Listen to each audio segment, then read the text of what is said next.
preguntas, eso como tú Podemos. veas, Lucía. Sí, sí, nosotras podemos.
Hola, buenas tardes a todos. Bienvenidos al encuentro digital que ha organizado SEXT junto a la Consejería de Migraciones, Seguridad Social y Trabajo en Estados Unidos.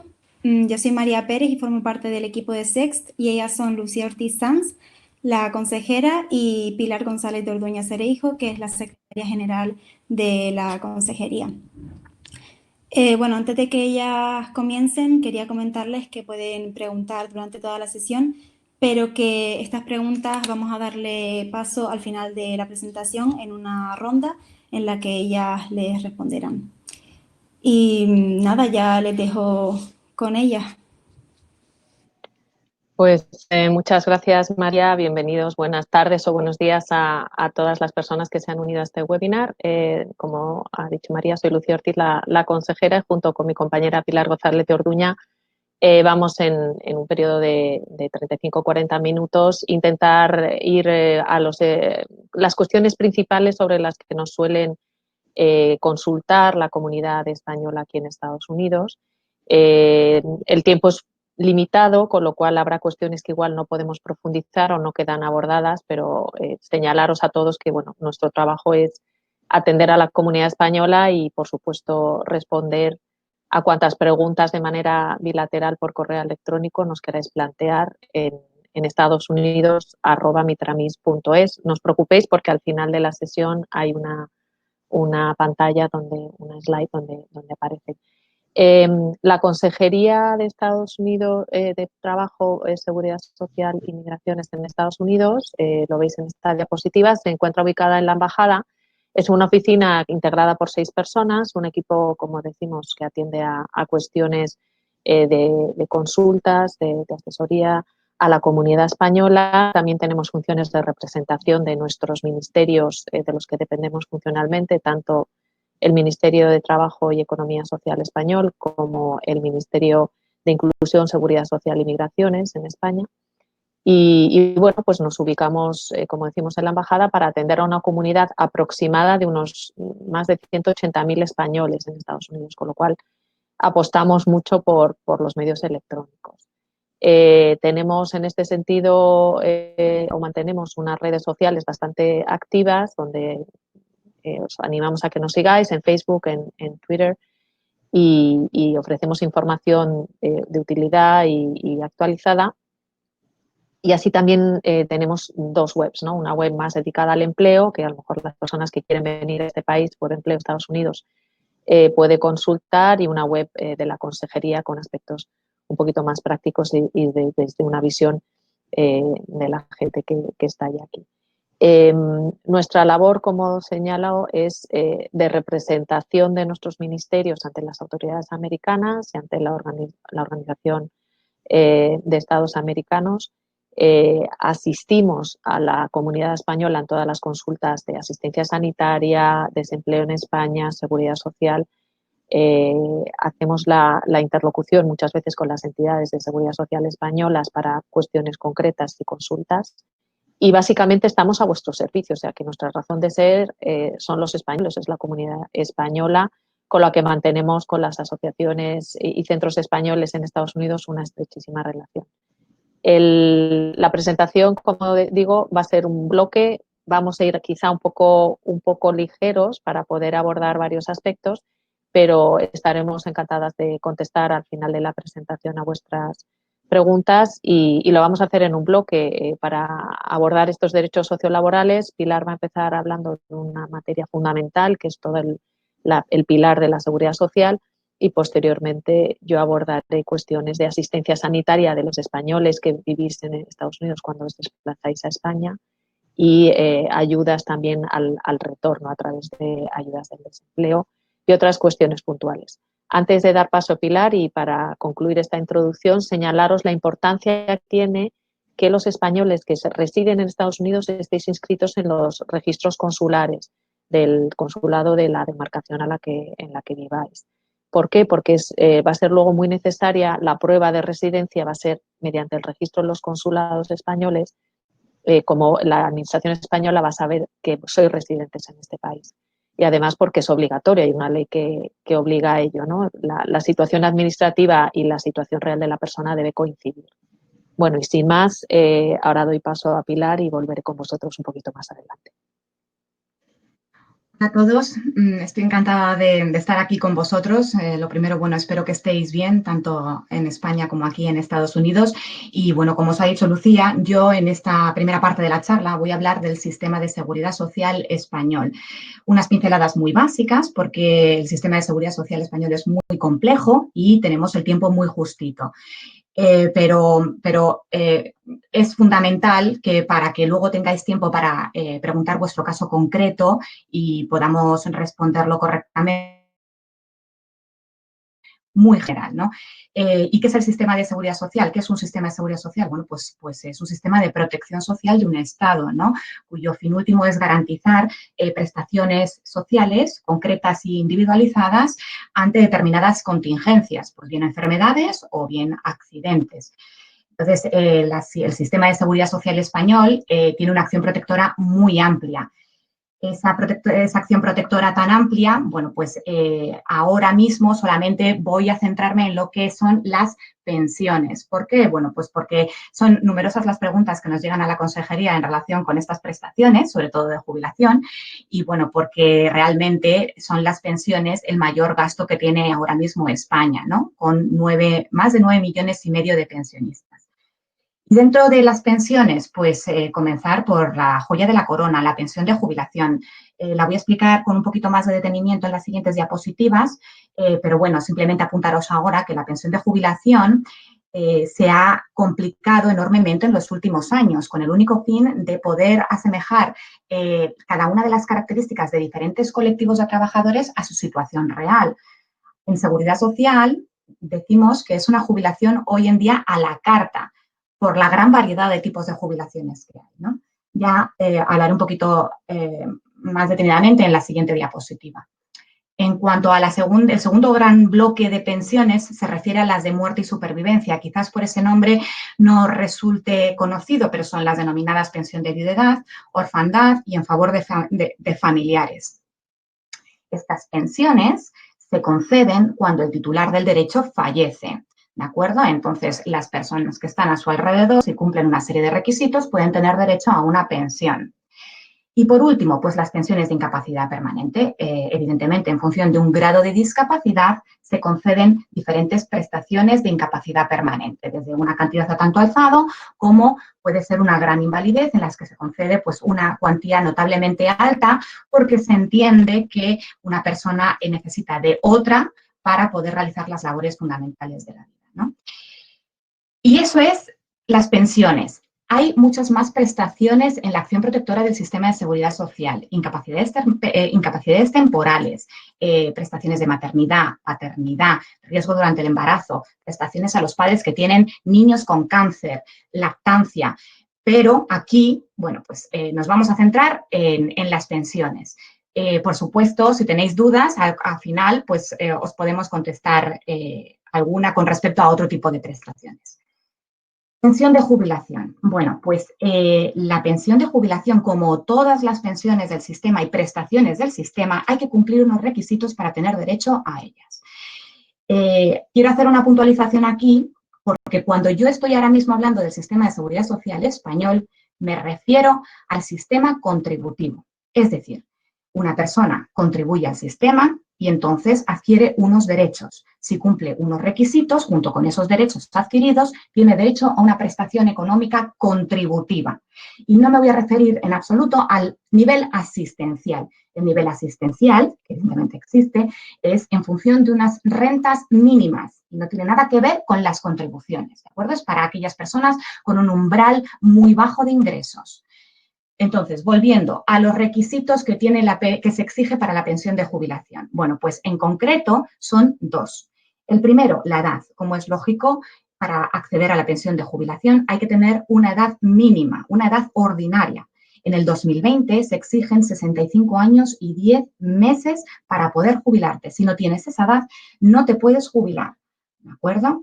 Paso a la siguiente diapositiva para luego retornar a la anterior. Nos encontramos ahora en un periodo transitorio. ¿Por qué? Porque en el 2011 se aprobó una ley para la reforma de las pensiones, en la que se cambió el cómputo de cálculo de las prestaciones de jubilación y también los requisitos. Hasta que entre en vigor la totalidad de esa ley, se estableció un periodo transitorio, según el cual cada año se va modificando la edad ordinaria de jubilación. Como veis ahí, para el 2020 es la que os he dicho y a partir del 2027 se completa ese periodo transitorio y se exigirá 67 años para poder jubilarte.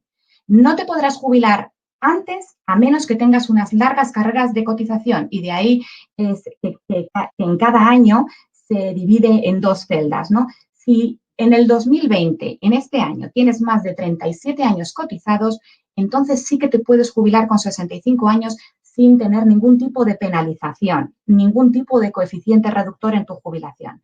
A partir del 2027, si tienes 38 años y 6 meses cotizados como mínimo, entonces te podrás jubilar a los 65 años, ¿de acuerdo? Si no, tienes que esperar a los 67 para pedir tu pensión. Y vuelvo para atrás. Por lo tanto, el primer requisito, la edad. Bueno, esa es la regla general. Hay colectivos que tienen una edad de jubilación anterior a la edad ordinaria. El régimen especial del mar, del carbón, colectivos como pueden ser los policías locales, la Ertzaintza. Esos son especificidades del sistema. Yo estoy hablando para un trabajador que contribuye al sistema de seguridad social, como puede ser en un régimen como el general. ¿De acuerdo? También es posible jubilarse anticipadamente con 63 años, pero entonces se aplican coeficientes reductores y se minora la pensión. Y solamente puedes optar en este caso si tienes también largas carreras de cotización. Es muy residual esta situación. En segundo lugar, ¿qué se exige? Bueno, pues tener cotizaciones, periodos mínimos de cotización. Este segundo requisito es doble. En primer lugar, se exige que como mínimo una persona haya contribuido al sistema 15 años. Si no se contribuye un mínimo de 15 años, no tienes derecho a pensión de jubilación. ¿De acuerdo? Además, es necesario que por lo menos 2 años se hayan cotizado dentro de los últimos 15 a contar del hecho causante, que es la solicitud de la pensión con edad ordinaria. ¿De acuerdo? Es decir, que si no has cotizado un mínimo de 2 años, dentro de esos últimos 15 años, tampoco te puedes jubilar. Si los has cotizado, pues a lo mejor te puedes jubilar con la edad ordinaria, pongamos este año 65 años y 10 meses, habiendo dejado trabajar a lo mejor a la edad de 57 años. No pasa nada. Cuando llegue tu edad, a pesar de que no has cotizado en los últimos años, si has cotizado en los dos dentro de los últimos 15 y tienes 15 años cotizados, sí que podrás acceder a la pensión de jubilación. Por supuesto, también se puede acceder a la pensión de jubilación más allá de la edad ordinaria de jubilación. Bien porque dejes de trabajar y desde los 65 años, pongamos, y 10 meses, hasta pongamos que quieres jubilarte a los 80, no trabajas, bueno, pues a los 80 puedes solicitar la pensión de jubilación, como si quieres seguir trabajando. Puedes seguir trabajando, entonces puedes ver mejorada tu pensión más allá de la edad ordinaria de jubilación. Y cuando lo consideres, solicitas la pensión. Una vez que cumples con los requisitos, bueno, pues se procede al cálculo de la pensión. ¿Cómo se calcula la pensión de jubilación? Pues como todas las prestaciones del sistema de seguridad social, siempre se aplica un porcentaje a una base reguladora. ¿Y qué es la base reguladora? Bueno, pues la base reguladora es una fórmula bien establecida en la Ley General de la Seguridad Social. Ahí os la pongo, es un poquito compleja. Si queréis más detalle, yo os la explico en el turno de preguntas. Pero de lo que se trata la base reguladora es de tener en cuenta lo que has cotizado mensualmente al sistema de seguridad social en los últimos 23 años de tu vida laboral, si estamos calculando una pensión que se va a reconocer en el 2020. También existe un periodo transitorio para el cálculo de la base reguladora y ese periodo transitorio finaliza, como pongo ahí en el cuadro, en el 2022, en el que se exigirá 25 años se exigirá para su cálculo, se tomarán los 25 años anteriores a la edad ordinaria de jubilación. ¿De acuerdo?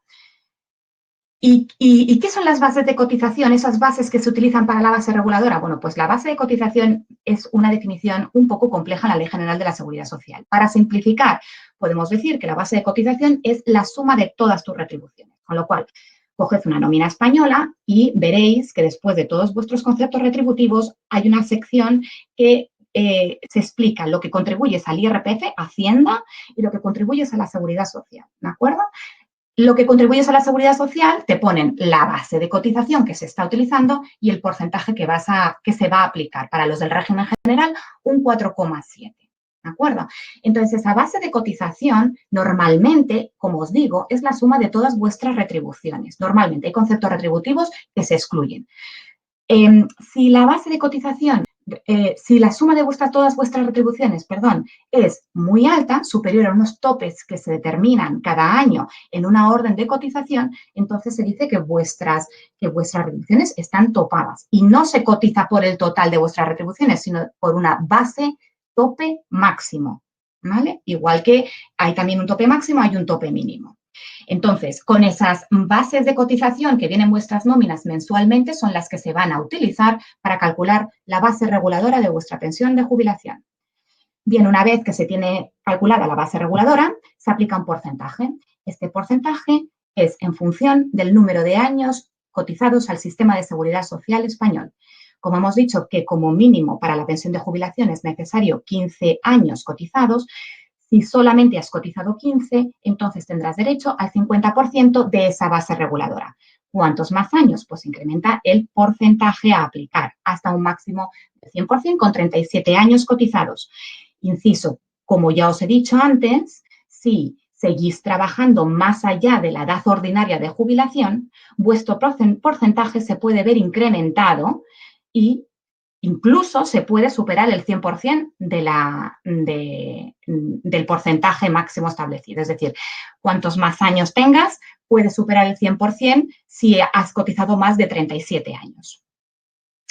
Bien, y todo esto es con respecto al sistema de seguridad social. No me quiero extender más porque quiero ahora plantear los ejemplos, qué es lo que puede ocurrir cuando tú estás en España y te vienes a trabajar a Estados Unidos. ¿Qué es lo que pasa con las cotizaciones? Aquí me salgo un momento de la explicación del sistema de seguridad social español para deciros que aquí para trabajar necesitas o un visado, o green card, o ser americano, ¿de acuerdo?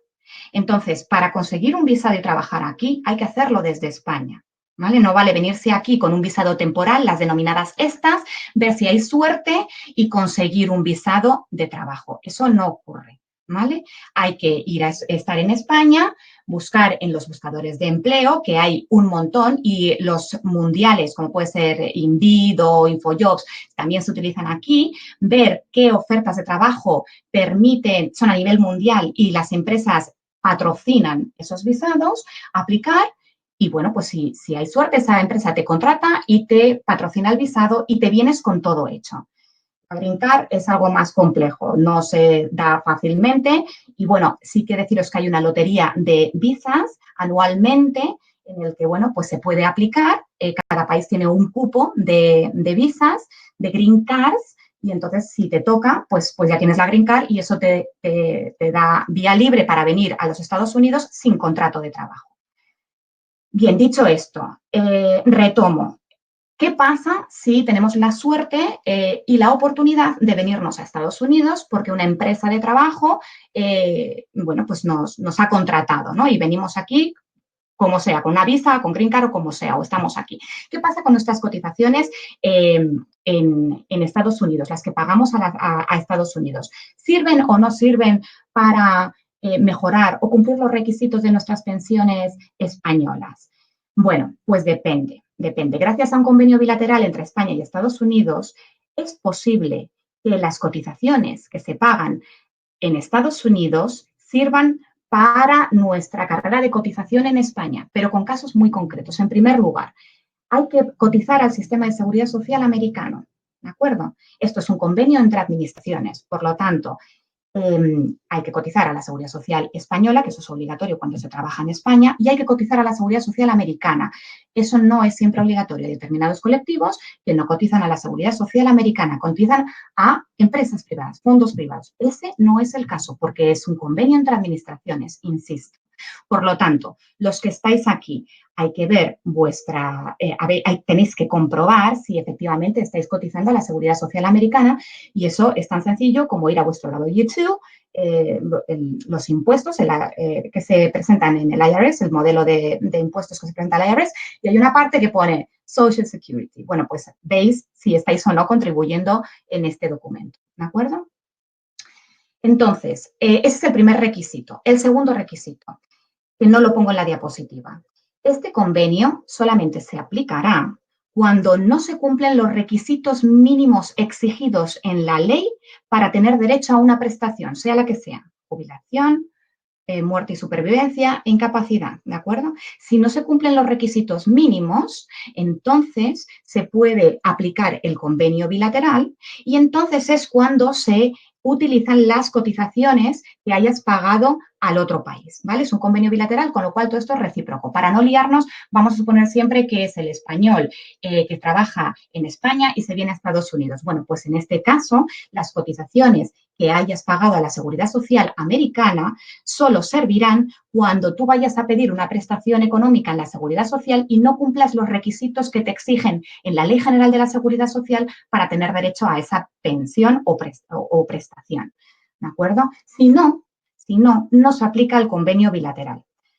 Entonces, ¿qué pasa? Que supongamos que cumplamos los requisitos, pues en ese caso sí que se tienen en cuenta en todas las cotizaciones que hemos pagado a ambas administraciones. Lo que pasa es que al final, cuando se calcula la pensión o la prestación, siempre se prorratea en función del tiempo trabajado en España.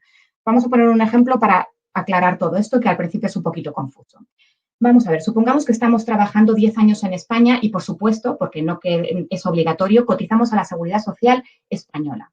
Y viajamos a Estados Unidos y vivimos en Estados Unidos, residimos aquí y trabajamos 5 años cotizando a la Seguridad Social americana.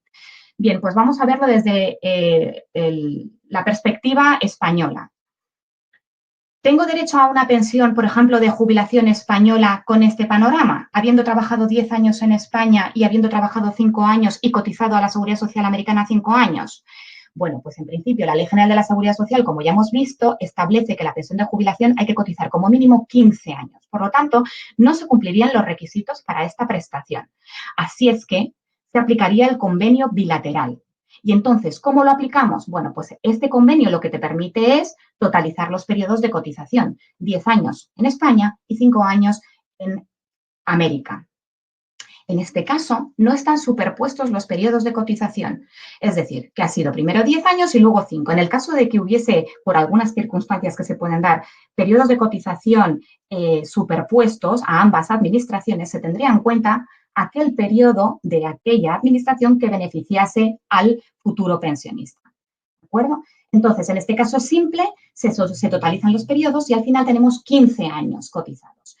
Suponemos también, no viene en esa diapositiva, pero es dentro del ejemplo, os lo digo yo, que los 2 últimos años están dentro de esos 5 años que ha cotizado esta persona a la Seguridad Social americana. Es decir, que ese segundo requisito en el que se exigen 2 años cotizados dentro de los últimos 15 antes del hecho causante, suponemos que están incluidos en esos 5 años. Por lo tanto, esta persona tendría derecho a una pensión española, porque cumple con todos los requisitos que establece la Ley General de la Seguridad Social, gracias al convenio bilateral. Entonces, cumpliendo los requisitos, supongamos que le corresponde una pensión de jubilación de 700 euros al mes. Esa sería la pensión total. Se calcula con su base reguladora, con sus porcentajes y te da 700 euros al mes. El convenio bilateral lo que establece es que después España solamente pagará la parte correspondiente al tiempo trabajado en España. Es decir, que esos 700 se verá prorrateado por 10 quinceavos, 10 años de los 15 que es esta vida laboral de este ejemplo que he puesto, ¿vale? Al final tendrás una pensión de 467 euros al mes. Pero esto es la española. El convenio es bilateral. ¿Qué pasa en Estados Unidos? Yo he cotizado a la Seguridad Social americana. ¿Tengo derecho o no tengo derecho a una pensión americana? Bien, pues habrá que estar a lo que establezca la Ley de Seguridad Social americana. En principio, para la jubilación se exige un mínimo de 10 años cotizados, 40 trimestres. Esta persona no los cumpliría porque solamente ha cotizado 5 años. Por lo tanto, esta persona cuando vaya a la Seguridad Social americana le dirán, no tiene derecho. Pero en los formularios pondrán, no, pero yo he cotizado también a España. Y entonces le dirán, vamos a ver, porque existe el convenio bilateral. Se ponen en contacto con la Seguridad Social española, la Seguridad Social española traslada el expediente y entonces dicen, este señor o señora ha cotizado al final 15 años, con lo cual cumple con el requisito de haber cotizado 10 años para tener derecho a la pensión de jubilación americana. Una vez más, se totalizan periodos de la misma forma y se ve si se cumplen o no los requisitos para la pensión, en este caso que estamos hablando de jubilación americana. Supongamos que esta pensión de jubilación, de acuerdo con la normativa americana, le corresponden $700 al mes a esta persona. Bueno, pues de la misma forma se prorratea de acuerdo con las normas de prorrateo establecidas en Estados Unidos, en la ley de Estados Unidos, y supongamos que le corresponde €300 al mes. Bueno, pues, dólares al mes. Bueno, pues esta persona recibirá dos pensiones, la que le corresponde según la legislación española, €467 al mes, y la que le corresponde según la legislación americana, $300 al mes. ¿Compatibles? Sí, pero aquí hay que hacer una puntualización. Mientras que la pensión española, que es contributiva, es compatible con cualquier tipo de rentas, ya sea una pensión americana o otra clase de rentas, la pensión americana tiene una pequeña cuestión a mencionar, y es que esta pensión, sea o no calculada por convenio, en el ejemplo la hemos calculado por convenio, será compatible en su totalidad con la pensión española si la pensión española está calculada con el convenio bilateral. En este caso, por tanto, este señor percibiría ambas pensiones en su totalidad.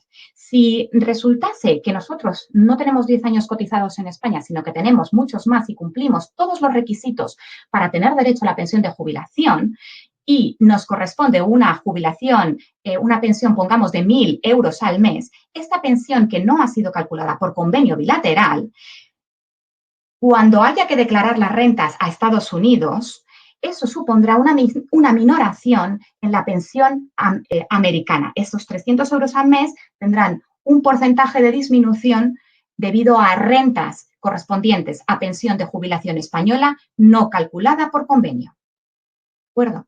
Ese es el matiz. Y con esto doy por finalizado el tema de prestaciones y convenio bilateral. Una cuestión importante es, que nos preguntan mucho en la consejería, es ¿cómo puedo hacer para contribuir al sistema de seguridad social español?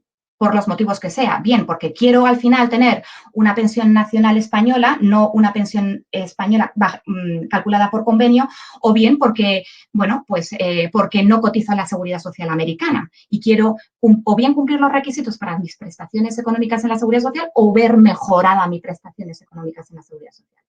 Para eso se puede contribuir al sistema de seguridad social a través de los convenios especiales.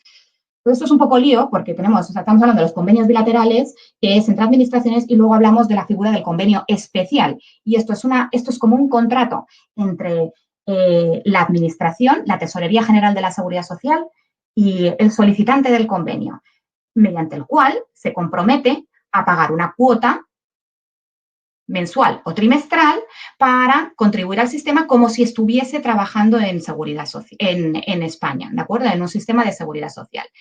Pagando esta cuota, ¿qué supone? Bueno, pues la acción protectora de estos convenios son las pensiones, ¿de acuerdo? Ahí lo tenéis. Y, por supuesto, la asistencia sanitaria, es decir, que esas cuotas y cotizaciones es como si estuvieses trabajando en un régimen de la seguridad social española y, por supuesto, continúa tu vida laboral como si nada. ¿Qué tipo de convenios se pueden suscribir en Estados Unidos? Pues 3. Hay muchos, pero aquí solamente se pueden suscribir 3. El primero, el convenio especial ordinario. Un poquito complicado los nombres, pero bueno. Convenio especial ordinario. Este convenio solamente lo pueden suscribir aquellas personas que se han dado de baja en un régimen de la seguridad social, autónomos, régimen general, MAR, y no ha pasado un año desde esa baja. Es decir, que si no ha pasado un año, tú puedes suscribir este convenio y entonces podrás elegir, lo bueno que tiene es que puedes elegir la cuantía a aportar en función de tu grupo profesional y lo que hayas cotizado con anterioridad, el último año. ¿De acuerdo? También se exige haber cotizado al sistema de seguridad social un mínimo de 5 años, 1.080 días en los últimos 12 años. Pero lo fundamental, una de las causas por las que mucha gente no puede suscribir este convenio cuando viene aquí, se entera de la existencia del mismo, es porque ya ha pasado un año desde que se dieron de baja en un régimen de la seguridad social. El segundo convenio que se puede solicitar o suscribir, el convenio especial de emigrantes de españoles e hijos de estos. ¿Cuál es la condición? Tienen que estar trabajando aquí. Estas personas pueden suscribir un convenio siempre y cuando trabajen en Estados Unidos. Tiempo, puedes suscribirlo en cualquier momento. Lo que pasa es que este convenio no tienes posibilidad de elegir la cuota a aportar. Es una única cuota fija, se paga trimestralmente y es para el año 2020 686,42 € al trimestre. ¿De acuerdo? Por último, existe un tercer convenio, que es el de funcionarios y empleados de organismos internacionales. Es muy similar al primer convenio, al convenio especial ordinario. Lo único que aquí hay un plazo de 1 año para suscribir este convenio a partir del momento en que se ostenta esa condición de funcionarios o empleados de organismos internacionales. ¿De acuerdo? Es un convenio especial para este colectivo. Como en el primer convenio, se puede elegir la cuantía a aportar dependiendo del grupo profesional del suscriptor al convenio y de la cuantía que haya estado aportando en los últimos 12 meses. ¿De acuerdo? Pero es variable, es una horquilla variable. Conveniencia de suscribir un convenio especial. Bueno, pues ahí ya depende de cada uno. Hay personas que consideran que pueden desembolsar la cuantía que consideren oportuno, dependiendo del convenio que quieran suscribir, a fin de tener una pensión más alta el día que se jubilen. Hay personas que consideran que es una oportunidad para tener una especie de seguro por si ocurre cualquier cosa, tener una cobertura tanto sus familiares como ellos. Y, por ejemplo, si, por ejemplo, hay un accidente, bueno, pues, ocurre la fatalidad de que tienes una incapacidad, se te declara una incapacidad y no puedes trabajar, bueno, pues si estabas suscrito a un convenio, tendrás derecho a una incapacidad permanente.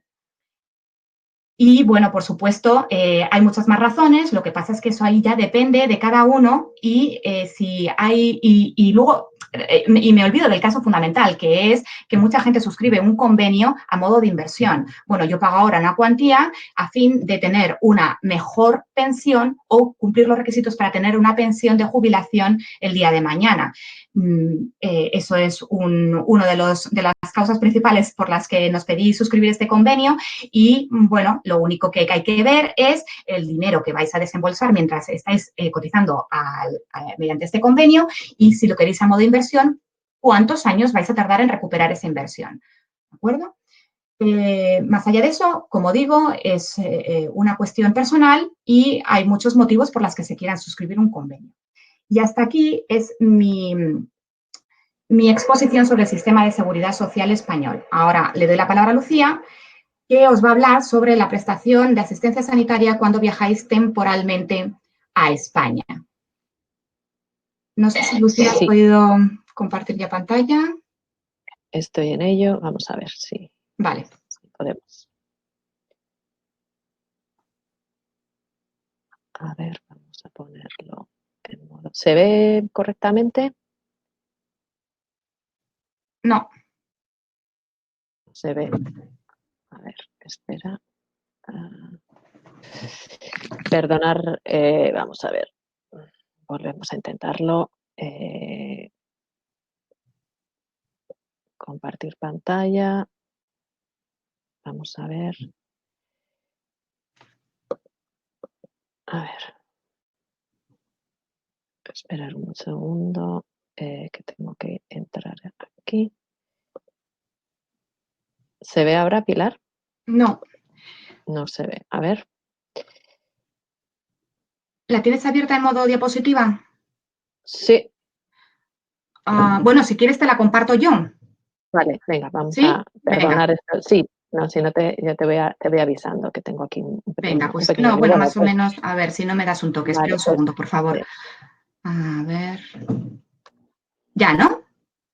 Ahora, sí, efectivamente. Bueno, pues como decía, continuando con la presentación, yo voy a abordar dos de los temas que además ahora, con el impacto de esta pandemia, nos están llegando y son temas de consulta recurrente. Uno es la cobertura sanitaria de las personas que vivís en Estados Unidos, de los españoles que vivís en Estados Unidos cuando regresáis a España, bien en desplazamientos temporales con vuestras familias, de vacaciones o sin ellas, o bien cuando retornáis hasta que la conseguís por otras vías. Y luego abordaré también el retorno a España y cuando se realiza sin una oferta de trabajo, qué posibilidad de cobertura del estado del bienestar tienen los emigrantes retornados.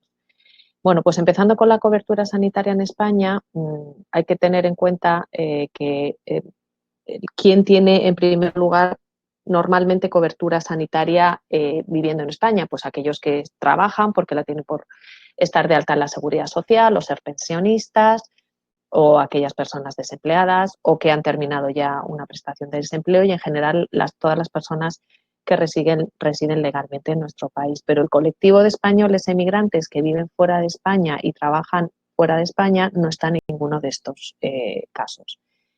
¿Qué ocurre cuando queréis regresar a España de vacaciones y cómo podéis acceder a esa cobertura de la sanidad pública?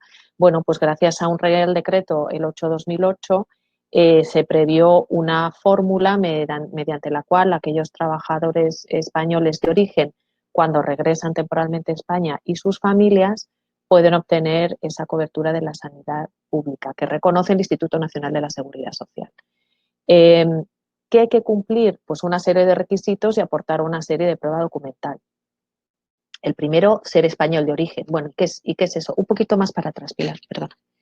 ¿Qué es eso de ser español de origen? Bueno, pues eso, en grosso modo, es un poquito más complicado, pero grosso modo los españoles de origen son aquellos que siempre han tenido nacionalidad española desde que nacieron, porque su padre, su madre o ambos progenitores son españoles. En cualquier caso, hay un aporte documental para certificar esa españolidad de origen, que es a través de un certificado literal de nacimiento del Ministerio de Justicia.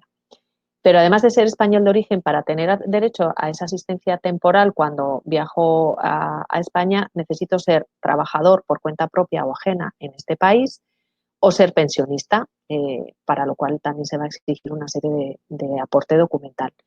¿Y qué da lugar o qué protección, qué asistencia tengo? Bueno, pues es una asistencia sanitaria para mí, mi cónyuge y mis hijos de 3 meses dentro del año natural, prorrogable a un periodo de 3 meses más. Es decir, 6 meses a lo largo de un año, que para una estancia temporal resulta un tiempo, bueno, pues más que razonable. Lo interesante aquí no solamente es que es el titular quien tiene el derecho, sino sus beneficiarios. Y esos beneficiarios no tienen por qué tener ninguna nacionalidad española, sino que son, digamos, vienen unidos bajo la protección de su titular. Por lo tanto, tanto los cónyuges como los hijos, con independencia de su nacionalidad. Pero lo que es importante tener en cuenta aquí que es el titular quien soporta el derecho. Es decir, bajo ese paraguas, digamos, esa protección del titular, es donde se pueden incorporar tanto el cónyuge como los hijos. Por lo tanto, en muchas ocasiones nos preguntan, bueno, ¿tiene que estar el titular para tener derecho a esta asistencia? Bueno, pues en principio el Real Decreto 8/2008 habla de el titular y los familiares que le acompañen. Esto es recurrente, ¿por qué? Porque en situaciones normales, muchos veranos nos encontramos con familias que llevan a los niños a España, los padres se vuelven a Estados Unidos y los hijos se quedan con un familiar, los abuelos, los tíos. ¿Y qué ocurre si teniendo esa asistencia sanitaria van a una urgencia porque necesitan una prestación sanitaria? Bueno, pues que dependiendo de la aplicación de la norma y de cómo se gestione en cada comunidad autónoma, se podrá tener un nivel mayor o menor de exigencia en el cumplimiento de que esté el titular. En general, a cualquier persona, siempre, como sabéis, en España se les atiende de urgencia, pero lo importante es que exista este reconocimiento del derecho para que no suponga un coste por la prestación, ¿no? Ahora sí, por favor, Pilar. ¿Cómo vamos a dar o de qué forma se puede conseguir la asistencia sanitaria?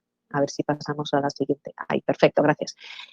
Bueno, pues para conseguir el documento acreditativo del derecho que expide el Instituto Nacional de la Seguridad Social hay que hacer un procedimiento. Aquí está bastante detallada la diapositiva, pero lo que quiero que quede claro es que va a ser un procedimiento en el que la consejería va a tener un papel y vais a tener que realizar una serie de gestiones y recopilar una serie de documentación que tenéis que presentar ante la Seguridad Social española. En esta circunstancia de coronavirus, las oficinas del Instituto Nacional, las oficinas de atención e información de la Seguridad Social, lo que llamamos las CAIS, han cerrado su atención presencial, pero siguen trabajando. Entonces, la presentación de toda la documentación que normalmente se hacía presencialmente con una cita previa, ahora se ha establecido el canal electrónico. Entonces, ¿qué necesitamos, Lucía? A ver, vamos a concretar. Bueno, pues en Estados Unidos nosotros vamos a certificar mediante un documento que llamamos documento de certificado de no exportación que la persona es trabajadora, trabaja aquí o es pensionista. Para ello necesitamos una carta de la empresa, vuestro documento nacional de identidad o pasaporte en el caso de los pensionistas la copia del Medicare, de la tarjeta del Medicare. Nosotros hacemos un certificado de no exportación, que es un certificado electrónico que os mandamos al correo electrónico y cuando vayáis a España tenéis que presentar una serie de documentos. La prueba de que sois residentes en Estados Unidos. Acordaros que al principio decía que tenéis que estar inscritos en el consulado. Bueno, pues el certificado de residencia consular os lo pide el consulado.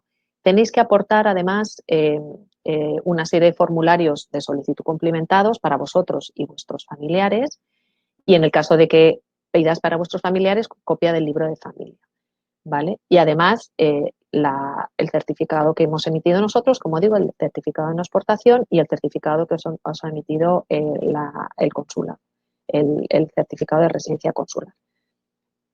Todo esto se presenta en la sede electrónica de la Seguridad Social, se tenga o no se tenga firma electrónica, se ha habilitado una manera. Y a través de esta sede electrónica se os remitirá a vuestro domicilio en España el llamado documento acreditativo del derecho o si tenéis firma electrónica se pondrá en la aplicación para que vosotros lo podáis bajar directamente. ¿Qué ocurre? Cada vez que tengo un viaje a España y quiero solicitar este tipo de prestación, ¿tengo que hacer toda esta tramitación? Bueno, la primera vez hay que hacer toda esta tramitación. Las veces sucesivas y renovaciones bastará con que tengáis actualizado la carta de la empresa para comprobar que seguís trabajando o nos mandéis copia del Medicare y del pasaporte si es que lo habéis renovado. O si, por ejemplo, habéis incorporado algún miembro más de la familia en vuestro libro de familia, también. Pero en las renovaciones solo haría falta la solicitud, los formularios y la carta de empresa, sin ser necesario que presentéis el documento de residencia consular, ni el certificado literal de nacimiento, ni el libro de familia. ¿De acuerdo? Bueno, pues es una manera, digamos, amplia y es una manera importante de dar una cobertura sanitaria pública. Un apunte también a subrayar. El certificado el documento acreditativo del derecho que expide el Instituto Nacional de la Seguridad Social cuando presentéis todo esto es un documento que es válido a toda España. No hay que equivocarlo con la tarjeta sanitaria. Recordad que en la prestación de la asistencia sanitaria, la prestación de la sanidad reside o recae, es competencia de las comunidades autónomas, mientras que el reconocimiento del derecho es una competencia del Instituto Nacional de la Seguridad Social. Es decir, que con este documento es válido en toda España y para todo el servicio público de salud, que no reportará o no revertirá el coste por la atención del servicio. Pasamos a la siguiente diapositiva. Entonces, ¿qué ocurre? Esta era una de las posibilidades. Cuando viajo a España por un desplazamiento temporal, ¿qué ocurre si retorno a España y no tengo cobertura de la Seguridad Social? Pues porque ni soy pensionista, ni en ese momento tengo trabajo, ni tampoco tengo posibilidad de recibirla de otra manera. Bueno, pues también ese Real Decreto 8/2008 para los españoles de origen establece que con el retorno definitivo pueden acceder a una cobertura de la asistencia sanitaria mientras no se tenga por otras vías. ¿Qué necesito para esto? Bueno, pues necesito, en este caso, reportar que ya no soy residente en Estados Unidos, es decir, mi baja consular, que soy residente en España, es decir, copia del padrón de la inscripción del padronamiento, y si voy a incorporar a mis hijos o a mi cónyuge, el libro de familia.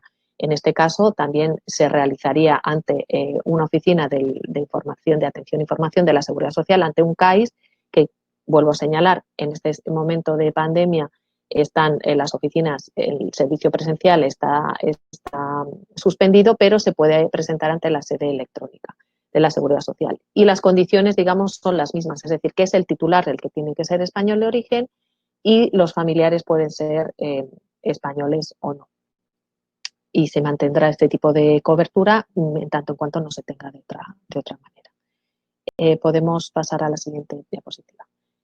¿Qué ocurriría entonces ahora en ese retorno si las personas o la persona que ha venido a Estados Unidos, ha estado aquí como inmigrante durante unos años, está trabajando, retorna y en España se encuentra con que no tiene trabajo?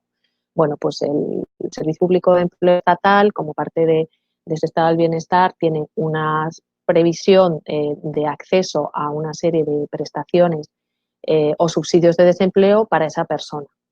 Exactamente igual que en el caso anterior, aunque son unas prestaciones que están disponibles, va a necesitar cumplir con unos requisitos y aportar una prueba documental, ¿no?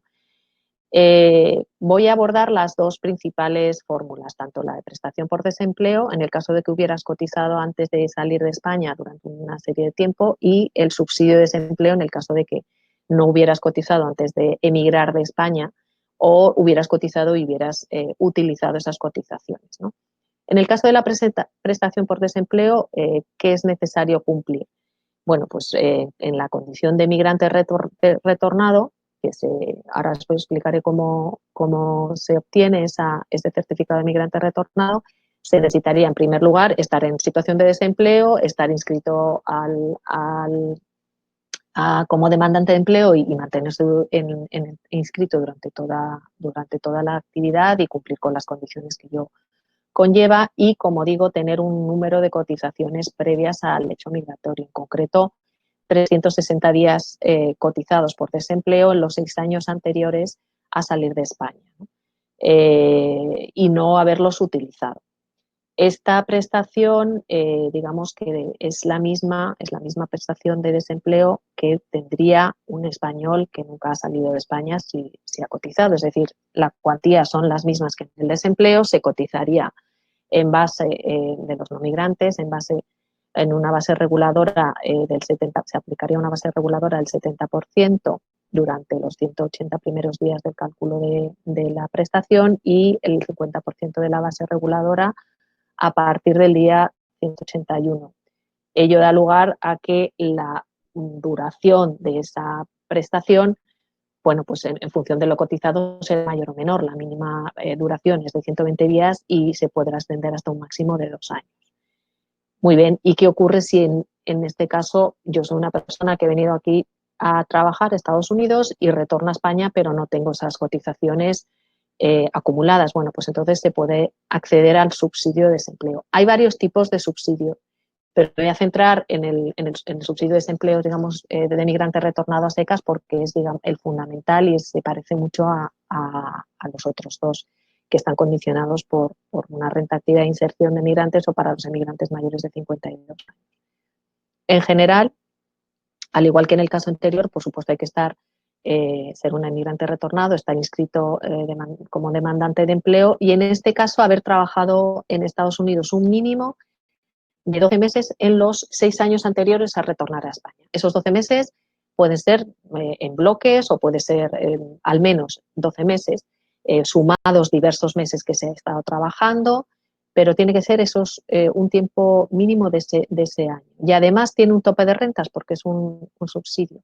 Es decir, que la persona que lo solicita no puede tener ingresos superiores al 75% del salario mínimo, que viene a ser unos 675 euros mensuales. En este caso, la cuantía sí que es fija porque viene determinada por un índice público de rentas de efectos múltiples, que es el IPREM.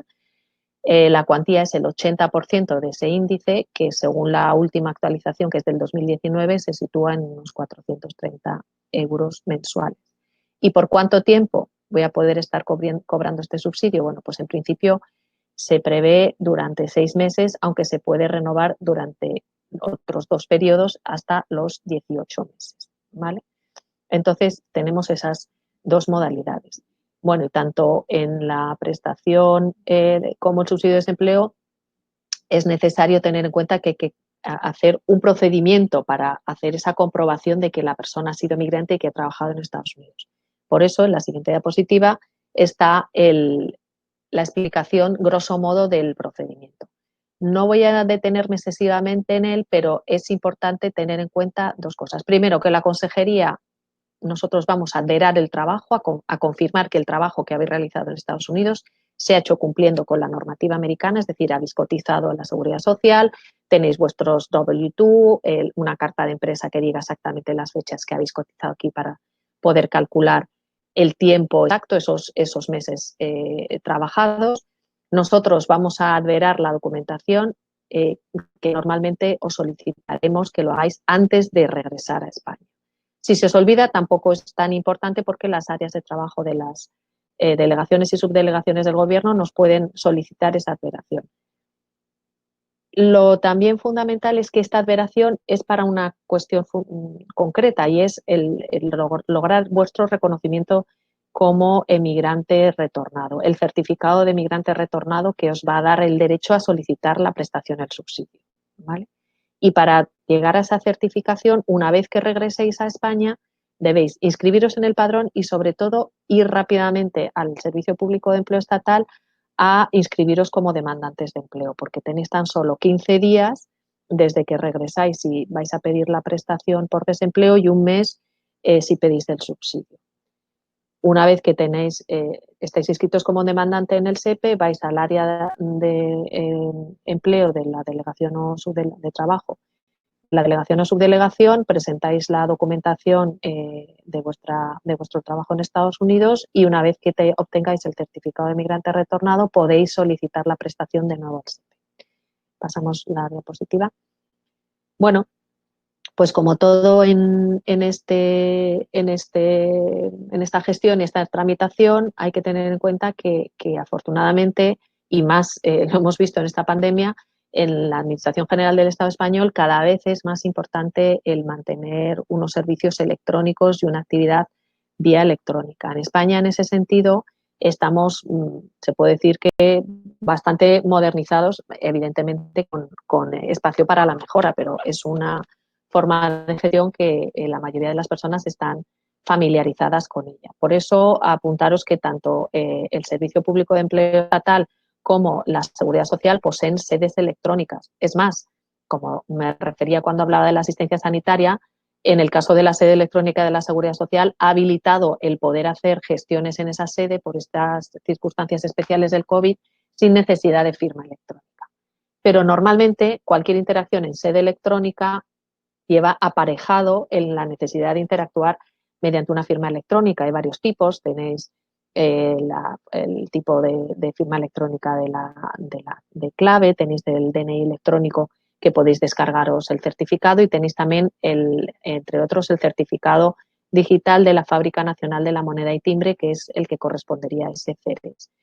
Tanto la sede electrónica de la Seguridad Social como del SEPE, os recomiendo que si tenéis firma electrónica vayáis, exploréis, brujuléis, porque hay varios servicios que podéis hacer directamente desde la comodidad de vuestras casas, ¿no? Y es evidentemente una manera de aproximar, sobre todo si vivís en Estados Unidos, los servicios de la administración a vuestros hogares y a tener una interlocución directa. Si no tenéis firma electrónica, simplemente apuntar que hay una manera de sacarla en Estados Unidos, mientras que clave o el DNI es necesario hacerlo en España. La firma electrónica de la Fábrica Nacional de la Moneda y Timbre podéis sacarla en Estados Unidos con un pequeño inconveniente, gracias Pilar, y es que vais a tener que presentaros en algún momento del procedimiento en un consulado, porque toda expedición de firma electrónica requiere la comprobación de que la persona que está detrás de la solicitud es de carne y hueso y corresponde con quien dice ser, ¿no? ¿Cómo podéis hacerlo? Bueno, pues entraríais en esa web de la Fábrica Nacional de la Moneda y Timbre para solicitar el certificado digital de persona física. Seguís los pasos teniendo muy en cuenta las características que tenéis que tener de navegador, utilizar el mismo correo electrónico, las características efectivamente técnicas.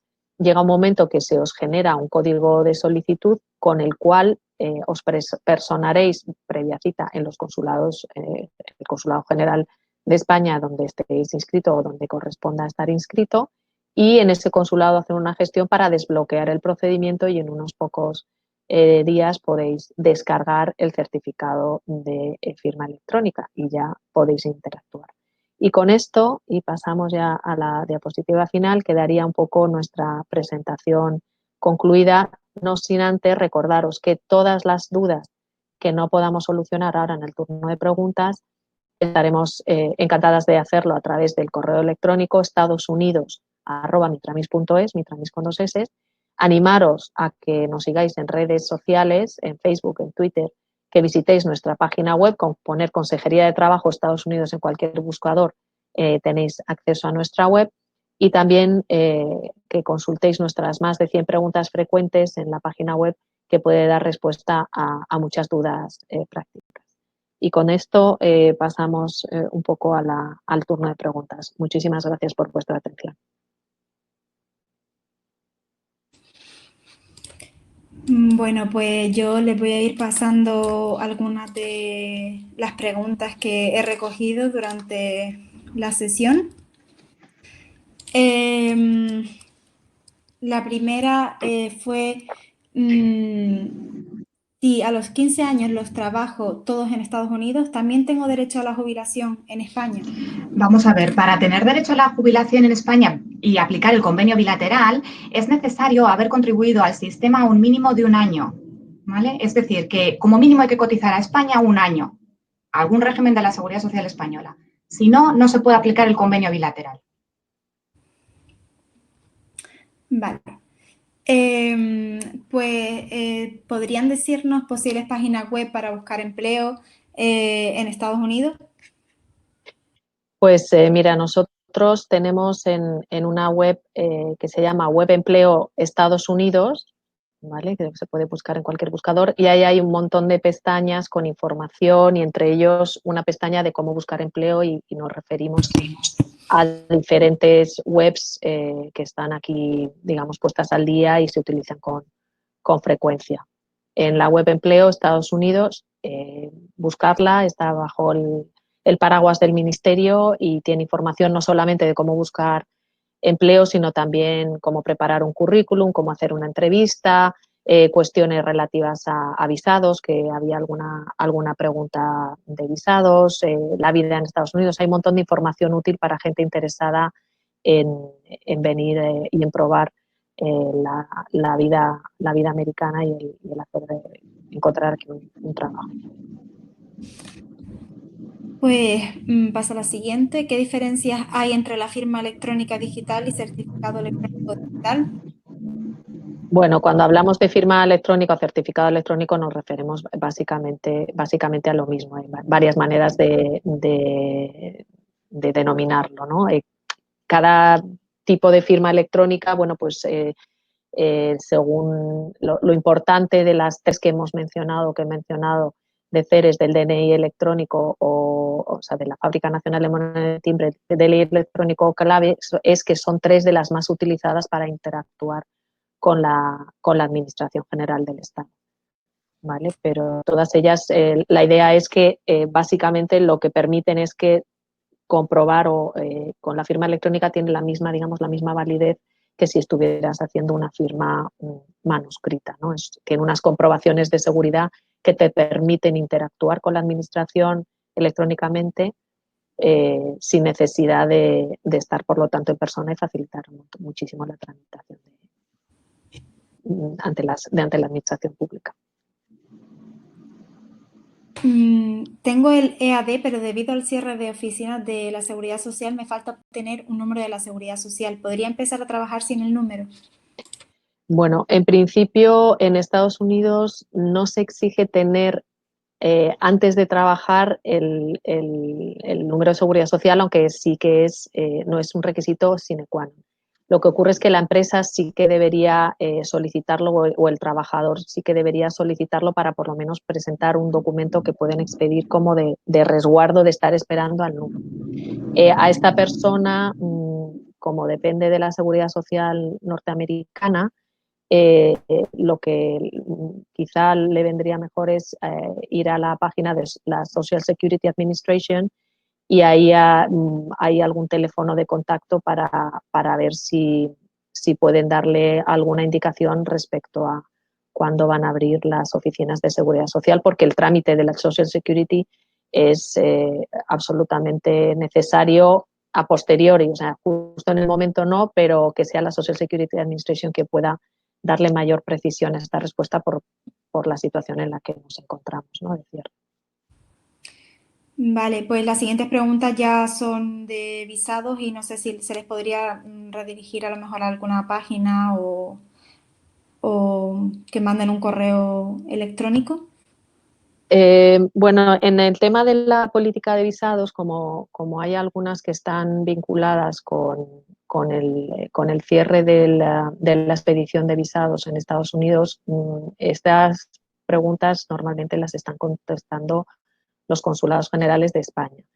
Como con carácter general, sí que informar que mediante una orden presidencial que ha sido prorrogada en Estados Unidos, se ha congelado la expedición de numerosos visados de trabajo temporales. Y hay grandes ahora mismo dudas sobre hasta cuándo va a durar esta política. Es el Departamento de Estado norteamericano quien tiene la última palabra, y para dudas concretas por visados, o bien que nos pregunten, o en la página web de la Consejería también están los correos electrónicos de los consulados generales de España en Estados Unidos, donde dirigir estas consultas. Vale, bueno, Ignacio ha ido preguntando sobre si tienen idea de cuál es la media de tiempo que tarda un español ya residente legalmente en Estados Unidos en encontrar un empleo, y si hay algún estudio que hable en qué sectores o ramas trabajan los españoles residentes en Estados Unidos generalmente. Bueno, pues no tengo ni idea de cuál es la media de que tarda un español ya residente en encontrar un empleo. En lo que sí puedo decir, que antes de la pandemia, pues una de las características del mercado laboral norteamericano era evidentemente su gran agilidad y la multitud de ofertas, ¿no? Ahora mismo la situación ha cambiado y mucho, y dependerá también de qué tipo de sector, etcétera, ¿no? No podría contestar con exactitud. Y luego, respecto en qué ramas trabajan los españoles residentes de Estados Unidos, yo no conozco ningún estudio. Evidentemente, en este país lo que sí hay una gran demanda, por lo general, son de perfiles técnicos y de perfiles altamente cualificados, que es básicamente lo que hay. Pero bueno, es que no conozco ningún estudio específico, porque españoles hay muchos, hay desde emprendedores, gente dedicada a la hostelería, temas de turismo, banca, empresas de tecnología, servicios, en fin. A ver, bueno, y además es que hay que tener en cuenta una cosa, la ley de protección de datos. Las empresas aquí es difícil que te den los datos por nacionalidad. Entonces, ni siquiera la oficina comercial, que digamos que sería la que te podría, me dirijo a la persona que lo ha preguntado, que podría dar estos datos, tiene ese listado. Es que no existe, ¿de acuerdo? Lo único que sabemos son el número de españoles registrados que hay en Estados Unidos. Y no hay más. No creo, y de hecho hay estudios recientes de la OCDE que tampoco dan esos datos. Es un dato que no existe hoy por hoy.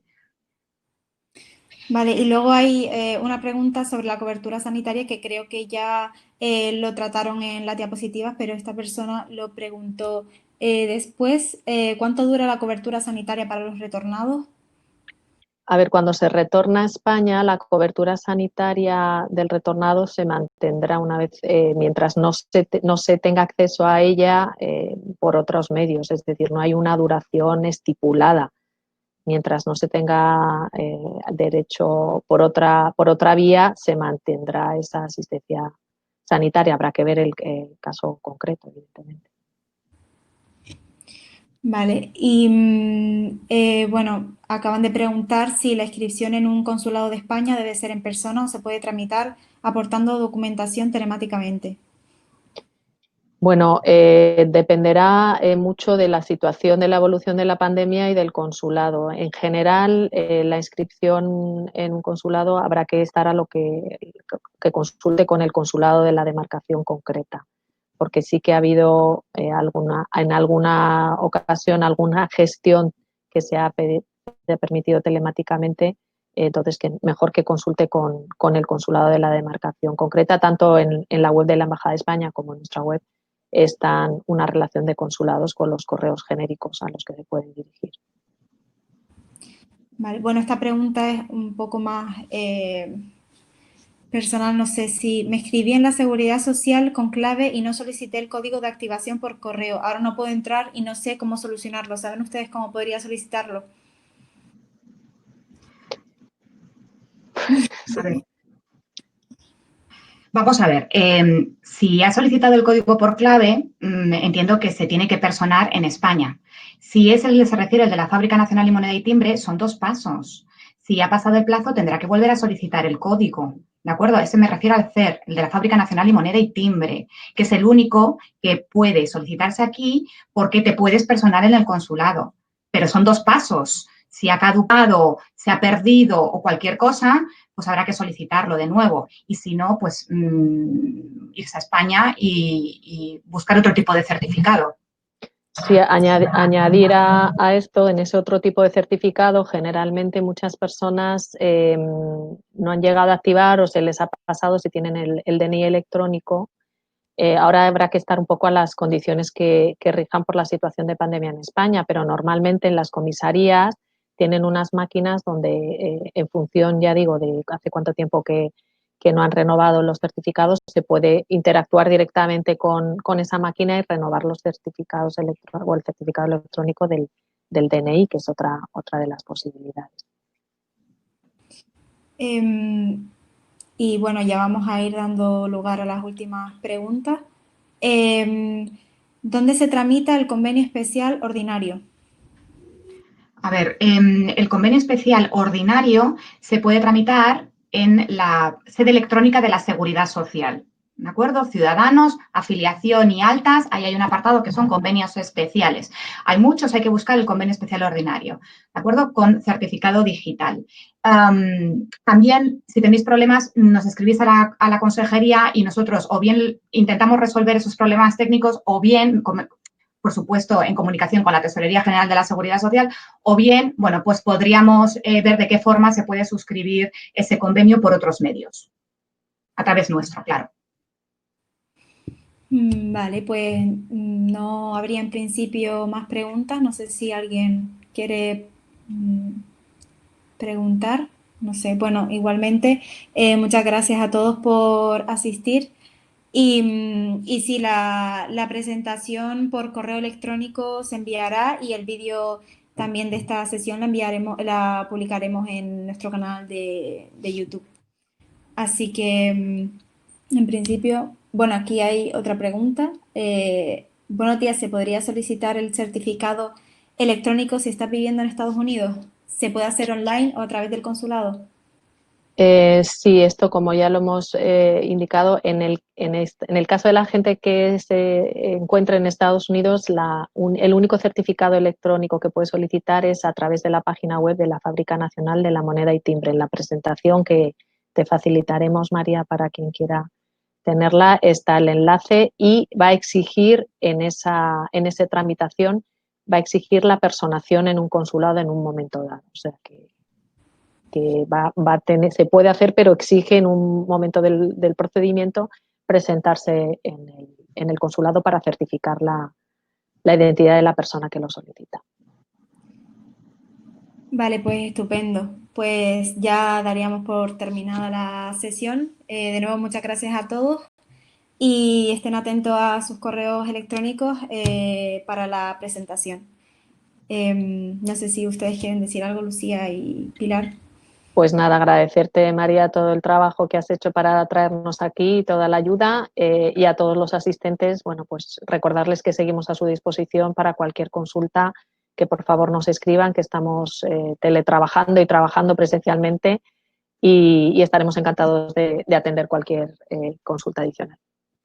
Sí, sin más, pues efectivamente apunto lo mismo, estamos a vuestra disposición para lo que necesitéis. El sistema de seguridad social es complejo, entonces, bueno, pues todas esas preguntas que quedan, por supuesto, las contestamos por correo electrónico y todo lo que hemos comentado es según la legislación actual. Por lo tanto, cualquier nueva normativa que salga, nosotros en las redes sociales ya le damos difusión. y eso, pues evidentemente, siempre es interesante tenerlo en cuenta. Así es que, bueno, pues muchas gracias por estar ahí y estamos a vuestra disposición. Bueno, pues adiós a todos. Adiós, cuidaos mucho. Adiós.